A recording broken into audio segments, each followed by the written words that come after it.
Love Joy. Mr. Hill, family. I'm all about self-care, and I treat myself at least once a week to this man I call friend, but he's more like family, Mr. Phil Hill of 118 Classic Barbershop. How you doing, Phil? I'm doing great today, man. Let's jump in. Have a sit down, man. Have a sit down. Mr. Hill, this is my away place. They laugh at me at work. I come to see Mr. Hill at least once a week. That's on an easy week. On a bad one, I might need to see him twice. Yep. Mr. Hill has a unique story. We've known each other. Matter of fact, his cousin was my best friend growing up. I knew his brother, I knew his sister, I knew his mom and dad, I knew all of his family members. So he really does count as family in my world. Mr. Hill decided to do something different. A background in engineering, architecture, design, draftsman. He had many paths to a career, but he decided to be a businessman and an entrepreneur. And in that quest, he became a heck of a father, a heck of a husband, and a heck of a citizen. Welcome, Mr. Phil Hill of 118 Classic Barbershop. Phil, how you doing, baby? I'm doing good. Thanks for having me, Love Joy. Tell us a little bit about your path to being a master barber and being an entrepreneur. Something that you could have did differently. Well, it all started with that old cousin of mine, Byron Turner. I mean, he started out cutting my hair. I'd only been to a barbershop once or twice in my life.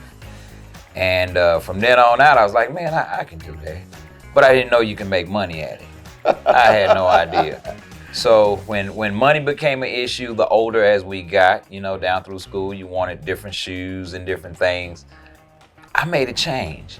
Started cutting my own hair and people started noticing it. The next thing you know, people started asking me, hey, can you do mine? And I'd be like, yeah. So I had no idea about how much I should charge because I didn't have a license. So I just said, give me $3 and we got it. And that's how that went right there. But as far as the barbering, man, I chose it because, I don't know, I couldn't stop. Every time I try to quit, people would keep bugging me. Hey, you cutting any hair today? You doing this? So I pulled out the clippers and dusted them off and got right back to it. Yeah. Now, you, just from your personal background, you studied architecture. You're a heck of an artist. You're a draftsman.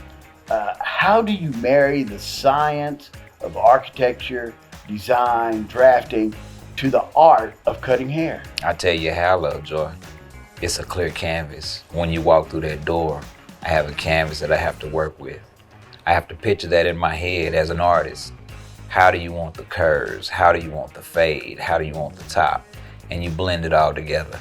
And it works somehow or another. I don't know how, because I look at it as I'm still learning. It's the secret sauce. I have no idea, but it's got to be the sauce. Now, you are a historian too, and you have studied greatly the history of the barber, especially the barber and the barbershop in the African American community.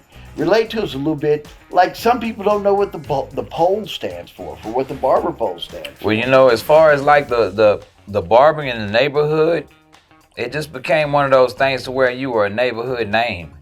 And when somebody needed an edge up or a trim, you were the one to call. Or else they were going to be waiting in long lines because back then they didn't have appointments necessarily set up in the barbershop. So you would go there and probably wait 3-4 hours, something like that. And me, myself, man, I was just like, I could sit at home and make a couple of dollars, to buy some new tennis shoes, Dad taught me that responsibility, so I just took it on and ran with it. That hustle. Yeah, but in the neighborhood, it was just, everybody knew. Call Phil, I can take you to Phil, he can get you cleaned up. And I was just a kid, and I cut hair off of my old metal high chair that we used when we were babies. Oh my God. I put a board across it, and they sat on that board, and I caped it up. My mom made me a couple of capes with just basic cloth material, and it just went from there. And barbers, as far as the history of them, they did a whole lot of stuff. They were doctors, they settled disputes, they helped people, gunshot wounds, different ailments and different stuff like that, bloodletting, pulling teeth, dentistry, but I didn't go that in depth with it. Well, the barber still remains a central focus in the community and the barbershop. It's a safe place. People come to meet, to talk sports, to talk politics, to talk social ideas. You, in the history of this, are very steeped in tradition and history. Phil, what blows me away is your collection of antique sewing machines that you keep. Yeah. But you also have a unique picture we're going to show of where you took training at a barber school here in Amarillo. And it was a traditional picture of the guy who owned the store, and some 30-something years later, there was some guy in this chair actually cutting somebody's hair, a patron's hair, and it had the exact mirror behind it, the exact chairs behind it, the exact stations behind it. And I looked and I said, hey, I have one of those. And of course, I went in the early 90s and under JB Funk at West Texas Barber Styling. I found that picture and compared it and put it next to the other. Is the same picture, same place, walking the same just steps. A different time. Different time. COVID changed a lot of things for a lot of people. As a business owner, you had to rethink your business model here. What changes did you have to adjust, and was it difficult, hard, scary? Scary, it was. Difficult, it was, because they tried to make you kind of feel like you were breaking the law. When we're here in America, we're supposed to be able to work freely. And I took it under my wing as far as being safe for people, but I still had to keep my business going because I didn't want to jump into all of the loans and different things that others partook in. And let's make this clear, you didn't take any of those PPP I didn't take loans. anything. No. I survived on my own. Survived on your Yes. own. Just remodeled. With a short crew. Reinvented yourself. Well, you know, my crew was already gone because some of them had different lifestyle changes that they had to do in their lives.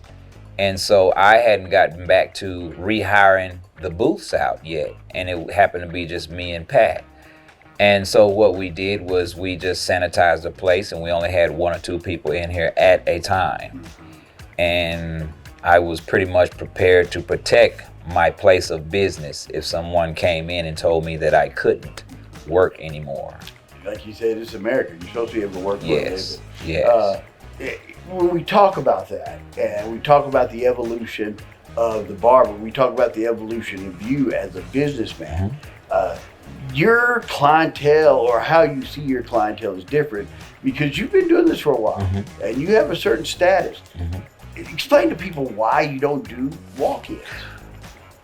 I have been in this business for so long that there's so many people that I have touched, and there's quite a few that I still haven't touched to this day and won't be able to touch them. I had to have it in my mind that I can't service everybody, because I don't have enough hands. I don't have enough time.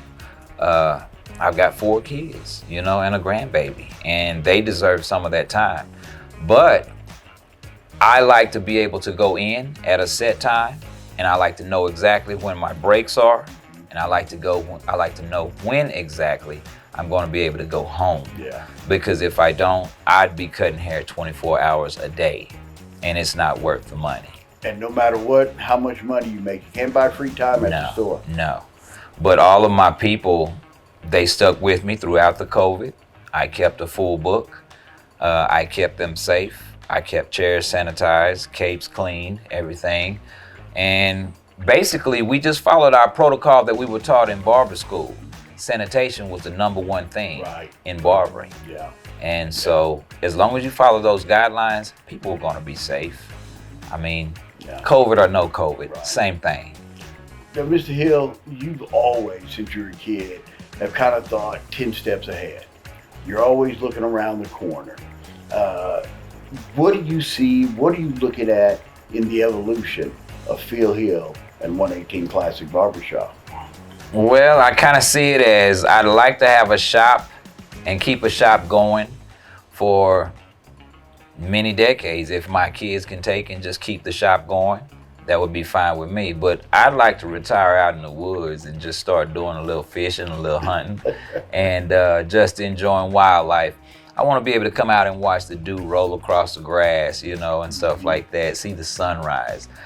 Being a barber, we don't see that too often No. because we're here before sunlight and we're And leaving go after home it at goes dark. down. Yeah. So, but I like to keep shop going and I like to stay in the barbering business. Who knows? The older I get, maybe I'll try to look into going to Austin and getting with the state board to see if they need any positions, you know, Right. something like That'd that. be cool. I've always thought about being an instructor, but it's mighty unfair that they made the apprenticeship invalid when it came to us when we came down through the years, because me and a couple of other associates of ours, we'd have already have been, But you know, instructors Yeah. because we've been in the game so long. Yeah. Yeah. But yeah, It's corporate America. it You is. know how that It works. is. Now, Mr. Hill, we talk about a barber. We talk about a haircut. Some would say it's just a haircut. Me, myself, my haircut's unique. And each hair that you cut is unique to you. How do you do that? How do you just not say, give them the number 7, tight on the side, flat on the top, and round around the back end? Well, some of these gentlemen that I'm dealing with, they have particular heads, and you have to go with the shape of the head and fit that cut style that they're looking for to the head. You can't just slap any kind of cut on somebody and just expect it to work, because it's not going to. So it's just kind of like, it's an artistic piece of creating shades and shadows and curves and lines and designs. That's what it's about. And that's the marriage of that architect mind It of is. yours, the math, the science, It is. to that artistic side. When It you do is. freehand drawing Yes. of your artwork, Yeah. that's the marriage right there, if you can't see the connection. Last question for you, Mr. Hill. You've been a successful business owner. You're a master barber. You have a healthy and happy family. Why is that not enough? Why do you keep striving to the next plateau? I've got to be able to leave my kids something to lean on. Legacy. It's a trying time nowadays that we're living in. There's so much turmoil and chaos going on, and electronics are taking over. There has to still be something that you can do with your hands themselves. Your hands, let's do work with our hands and not just electronics and electricity. That's it. Yeah. A trained craftsman. I don't think some people realize that this is a long traditional craft and art, and you take it as such, and that's why you're important in urban Amarillo. That's right. That's Mr. right. Phil Hill, 118 Classic Barbershop, part of the urban Amarillo landscape, part of a long tradition right here.